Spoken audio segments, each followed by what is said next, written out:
ताहा जना पड़ना। युद्ध बंद को नहीं दुई देश मध्य शांति कथबार्ता ठप हो पड़ी। पाकिस्तान में प्रथम पर्याय कथबार्ता विफल होगा पर द्वितीय पर्याय आरंभ हो पारि नाही। सेबड़े ईरान विदेश मंत्री अब्बास अरघची इस्लामाबाद आसी पाकिस्तानी मध्यस्थी सहित दुई पर्यायर आलोचना कर से रूसिया अभिमुखे जाइछन्ति।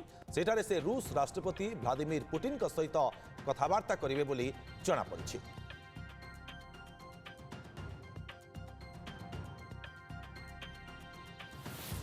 ए संपर्क में अधिक आलोचना करबा वैदेशिक व्यापार विशेषज्ञ प्रोफेसर डीके गिरी आम सहित जोड़ी होती।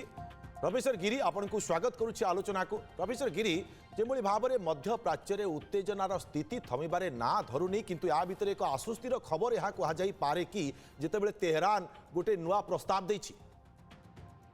निश्चित भाव में कि तेहरान रे वर्तमान जो ये रेजिम अच्छी से टी उथल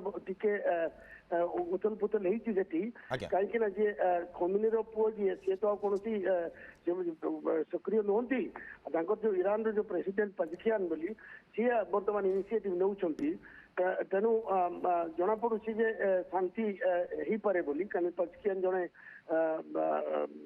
नेता आटा बुझुंट तेणु ये प्रस्ताव देइछंती किंतु अमेरिका से मानव कि नहीं कहीं परमाणुटा को स्थगित रखा परमाणु विषय आलोचनाटा से मत सन्देह हो बाकी जिन अमेरिका